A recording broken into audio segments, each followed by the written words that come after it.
What is good, guys? It's Rey-Jay back with another video. And this one I want to break down what's happening with SPY, Tesla, Nvda, the QQQ, and a couple of other tickers. I'm going to break down what's going on with the economic calendar approaching tomorrow, what you should be watching for as time progresses. But before I begin devil's information, before I get into any more details, let me just mention a couple of things.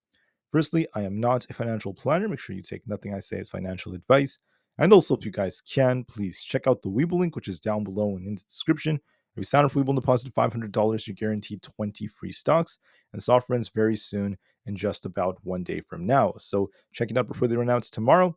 Anyways, now let's break down what's happening with the markets. Looking at SPY, we had this very, very nice looking range that developed. You guys can see that we've been stuck here at least for all of Friday. So the question is, which way will we go? What levels should we be watching for to determine what the bigger move is going to be? That's going to help us determine what's about to happen. So I do have some insights to show you guys, but I want to talk about some data first because that's going to be very important for tomorrow before I break down these charts. Just know that's tomorrow. It's going to be Monday, June 24th, 2024. We basically have Waller giving a speech in the morning. Then we have the Fed Manufacturing Index report coming out at 10:30 a.m. And then at 11:30 a.m., we have the bill auctions, not to mention Daly giving a speech. So we have a bunch of these Fed speakers and more data coming out, at least for the first couple of hours of market open. And when it comes to the Fed speakers, just note that Waller isn't known for being that big of a hawk. They're a little bit more on the hawkish side, but it's not that crazy. And then we also have Daly, who tends to be kind of in the middle, so at least for the time being. However, for Tuesday, when Tuesday comes, we actually have Bowman giving a speech, and Bowman is known for being very hawkish. So we'll see how that ends up going. So be very, very mindful of this, at least when these Fed speakers start giving their speeches. Now, for earnings, please note that tomorrow we just have Money Hero and just a few others, and nothing too crazy, just like FedEx for the week, Paychecks, not to mention Nike.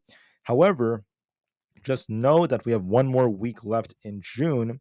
And because we have one more week, June is about to end, not to mention Q2. And then that implies that once this week is over, we have some more earnings coming out. We have the end of Q2, and we're going to see some interesting volatility in the markets thanks to that. So very soon we have the bank earnings coming out. We're going to have Tesla announcing its earnings alongside these big companies, big tech as well. And it's going to be happening over the next couple of weeks. For now, we're just going to focus on this earnings report, and we'll see how things go. Now, for the fear and greed index, right now, this is more fearful. Now, the reason why it's fearful is because that's what the market's kind of feeling right now. This is like the emotion overall. That is different from market momentum. Just keep that in mind. Market momentum is just how high we are relative to our moving averages. And also, it's also a sign that momentum is still positive since the market is on an overall uptrend. However, despite us being on an overall uptrend, despite the market being at such a high valuation relative to our moving averages, the fear is still kicking in as we're at these high levels. That's one thing that you have to remember. Momentum is still strong, but don't forget that the emotion for the market is kind of fearful at these high valuations. Now, for the puts and call option position, this is going up just a bit. This used to be extremely greedy. Now we're just greedy. So it's going up because more puts are being opened, more shorts are continuing to pile in, and it's still affecting the way we're moving. Volatility is still neutral. We're going to be watching our 50 daily moving average. We'll see if the VIX breaks that or not, but that's pretty much it for data. Anyways, what do I see for the markets? What is my personal opinion of this? I'll break down more details. So just to be very, very blunt with everyone, just note that we have this gap to fill all the way up here above around this 547 area. Then we also have on the daily time frame another gap on SPY. There's another gap all the way down here at 537, all the way down here. So I presume we're going to eventually fill that gap to 537 if we establish a lower high and continue this downtrend. I believe that's the most likely possibility, and we'll see if we bounce off the 537 area or not. But what could happen is we have two gaps. There's one up here to 547, and there's one down here to 537. So I presume what's going to likely happen is we're either going to see a little pump up here to fill this gap, and then we start dipping down to fill this gap below, or we establish a lower high and we just struggle. And if we lose key support, we're going to be dipping all the way down to fill this gap at 537. Those are the two most likely possibilities. Same thing with the QQQ. We have a big gap. We have one gap here at 474, and we also have this big gap over here at 468. We could see the QQQ dip a bit to kind of fill this gap and then try to bounce. So I'll be watching to see if that ends up being the case as well. But here's how I would basically break this down. Basically, guys, the market was very choppy on Friday, going back and forth all day. And that's because we had the OPEX options expirations. Lots of these options were expiring. So I think there's going to be two possibilities. Okay. If we're about to push to fill this gap above, watch 545.8 as our key resistance. If we break 545.8 tomorrow, look for this gap up above. And this could be another shorting opportunity because SPY might project off 547 and start dipping right back down. If we end up failing at 544, if we end up closing below this, 543 to 544, I would actually call out this level right here, which is the low from Friday. 543 is also kind of significant, but I'm going to prioritize 544. If we close below 544 tomorrow, then we could just be dipping straight down to 537. That's going to be a lot more probable. So we'll just have to wait and see. But I think what's going to happen is we will come down to 537 on SPY all the way down there, but we'll have to see if we get a little bounce first to fill this gap and then we fall, or do we just fall from here? That's going to depend on which levels we break and also how the market reacts to the Fed speakers. But just watch these levels. Once you see which way we break, you will have the answer. You will see if we push first and then get the rug pull, or if we rug pull first. It depends on the levels, but I do still have that same fixated view of us eventually filling the gap down to 537. Now for Nvda, I think that Nvda has dipped quite a bit. We're actually testing our 200 EMA. Nvda is liking this level a lot. Is trying to kind of like base here. So there's a chance Nvda is going to try to rebound just a bit, which could help the markets. Now Nvda also has this gap down here, all the way down towards 122. So there's a good chance we might come down to fill that gap eventually. Could we? Excuse me. Could we pop first and then drop to fill that gap, or will we just drop from here? My gut tells me it's going to be one of those two, but we will eventually come down to fill that gap. So for Nvda, we're trying to hold 125 and we have resistance all the way up here towards 128. That's worth noting. My gut is telling me that Nvidia will most likely end up coming back down. So I favor that there's a good chance Nvidia will pop a bit back up towards this 130 area. Then we might see a big rejection, start dipping down, or we could just start dipping down here straight up to fill that gap below. So look for a pop and a drop is the most likely possibility. Look for a little rebounds tomorrow and watch how we end up reacting to about 130. That's what I find to be very likely.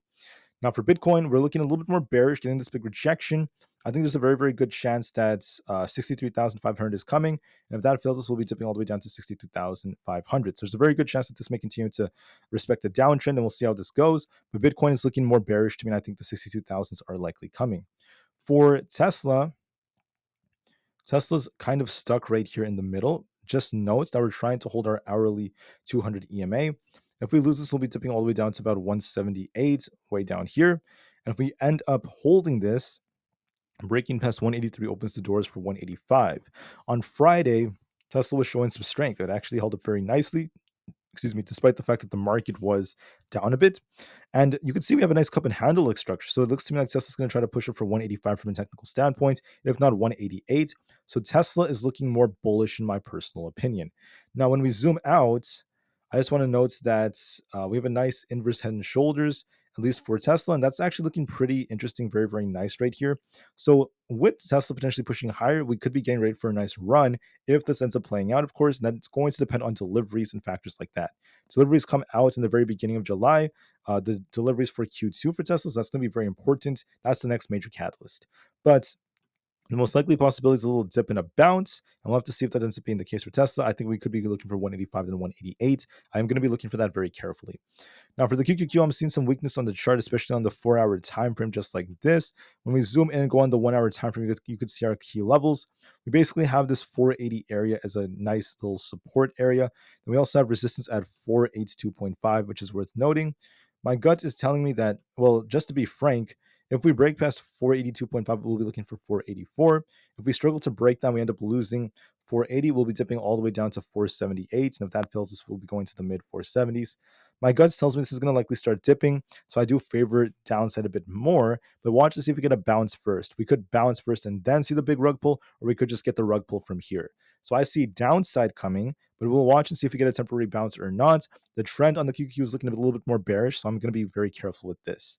Now for Apple's looking more bearish on the 1-hour time frame, but we have a very, very big test coming. So I think tomorrow what's going to happen to Apple is we're going to be dipping down to our 200 EMA down here around this 206 area. That's also aligned with this imbalance. So I think Apple's going to test 206. And then if we bounce off this, we're going back up to 210.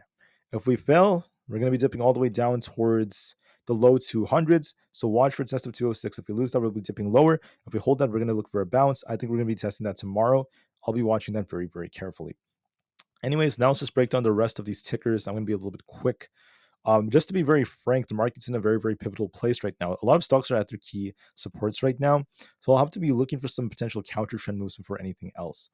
For Palantir, we got this nice rejection off this 26.5 area. We're actually dipping a bit. We're trying to hold our 50 EMA. which happens to be at 23.85. If we lose this, we'll be dipping all the way down to 22.6. We bounce off this, watch 24.6 as resistance. My gut is telling me that this could be downtrending. We might rebound a bit and then continue to fall. So I'm seeing some weakness on the chart. So we could either get a little retest of 24.6, then a big rejection. We kind of like pop and then drop all the way back down to our 200 EMA. Or if we just lose this support straight up from here at 23.85, we just lose that and we fail to hold that tomorrow, then we'll be looking for a move straight down to about 22.6. So I'm going to be looking for that on Palantir. That's very probable. For Supermicro, we pushed up to my price target of 1,000 to 1,020, and we got a little rejection. Now, as we're continuing to fall, I'll be looking for 880. That's going to be very important for us. Not to mention 860 is the next support. Those are going to be our two supports. We have resistance around 902 and also at 920 to be watching for. We got this nice little rejection. We're starting to dip a bit. If we end up losing key support at 894, I think 880 is going to be very probable alongside the 860 area. So I do favor downside a little bit more, at least for Supermicro. I think there's a good chance we're going to be looking for a dip. I favor that actually a bit more. So watch and see. If we end up losing the support at 894, I'll be looking for a dip all the way down to 880 or lower levels. The trend is looking a bit more bearish to me. For Rivian got a nice rejection right over here. We're actually not at our key support yet. So I am seeing some buyers trying to defend the 10.2 area. It is possible we rebound to about 10.5 and then reject, or we could just reject from here. But I do see it dipping a little bit lower. It's about 9.9. This is where we had the support. So I think it's going to dip a little lower. It might rebound first and then dip, but there is still likely going to be some downside. For SoFi, I do see a little rebound coming. I think it's going to be retesting 6.45, and we'll see if this rejects or not off of that, but look for a little bounce to 6.45 and we'll see how it reacts. For the IWM Russell 2000, it was trying to base here. It actually held 197.5. We're at the supports, we're starting to consolidate a bit. So I think that there's going to be a little push coming to about 201.34. If it rejects here, we'll be dipping back down. If we hold this, we'll be looking for a push for 202.35. So look for a little push on the IWM Russell 2000 and watch to see if we get that rejection. That's going to be very important for how we end up moving. For AMD, we got a nice green bar right here. We're kind of dipping a little bit. If we're forming a nice little flag here, it is possible we get a breakout. If we could hold above 162.5 tomorrow, I think we could fill this gap up to about 167. If we fail to hold that and we lose 160, we'll be looking for a dip all the way down to this imbalance at 156. So lose 160, we're bearish. Break 162, we're bullish. I'm in the middle right now, but I think that we'll be watching to see. Now, on the 4 hour, we're kind of slowing down a bit after getting this big little pump. It depends on if this pump could continue or not. We could be forming a flag, but we have to watch the levels just to be safe in real time. For ARM, I'm seeing some weakness for a potential trend change. I think it's going to rebound a bit to this imbalance. I think 167 could be retested. And then if we reject here, we'll be dipping back down lower to 160. If we hold this, we could continue to push. So watch to see if we get a little pump and then drop right back down. For Coinbase is actually continuing to fall in the 4 hour time frame. I think there's a good chance that this could continue to dip. If we end up rebounding, look for a test of 230. If we hit that, we could reject. And if we fail to actually get much of a rebound, we could be dipping all the way down to about 220 and then eventually lower levels. So this is looking more bearish to me. We have a nice double top on Coinbase and we are downtrending. I think it might rebound first, maybe retest 230 and then reject and start dipping lower. But I do see the downtrend being the stronger move. So look for a little rebound and a rejection and move all the way down to 220. That's the most likely possibility. We have a double top leg structure. I am seeing some weakness. Now, on the other hand, we have Amzn is showing a lot of strength right now in the 4 hour time frame. We have a nice looking cup and handle. We're actually breaking out very nicely, so I could see more upside. I think we might continue to push all the way up to about 190 to 192. That's going to be our next resistance. So I favor upside for Amzn. For Meta, we're looking kind of weak on the 4 hour time frame. We're actually below our 50 EMA. We got to get back above 196.5 to have a chance to bounce back up to 500. If we fail to break 196.5, we'll be dipping all the way down, in my opinion, to our support, which is going to be at 490. So I think that 490 is likely going to come. A little pop and a drop and a move back down. So look for 490 is the most likely possibility. For Microsoft is on a bit of an uptrend. We have a nice 4 hour crossover on the PPO. If we break through this, I'll be looking for basically 462 and higher levels. I favor 452 and higher levels. So it looks bullish to me. I think 452 is going to likely come, and we'll have to see if you reject off that or not. But look for a little bit more upside. For Google, in my opinion, has some more upside potential. We have a very, very nice looking inverse head and shoulders like structure. There could be some more upside coming all the way up towards 182.5. If that breaks, I'll be looking for 184. So I think that there is more upside potential. We do have a nice looking cup and handle that's developing. So I see upside for Google. So look for a test of 182 and watch to see how we develop. GameStop, on the other hand, is looking kind of weak. We're just trading within this range. So on the 4 hour, excuse me, the 4 hour, watch 22.7 as support, watch 26.69 as key resistance. If it breaks 26.6, look for a big push for 30. If you reject, you'll be dipping lower. My gut tells me we might try to rebound a bit, and then we'll continue to see how it goes. But be very, very patient. For AMC, we have a head and shoulders like structure. We look kind of weak here. I think we might come down to fully fill this gap. So I do see more downside coming for about 4.3. Then we'll see if we bounce or not. DJT is continuing to fall. We've dipped quite a bit. We did call this downside move that was probable, but I don't think it's done yet. I think we could still dip down to that 22 target. Maybe we rebound first. It looks like it's going to bounce first on the 4 hour. Maybe make a move back up to 30, but then we could reject and continue lower later on. Look for a little bounce to 30 and see if we get a rejection after that.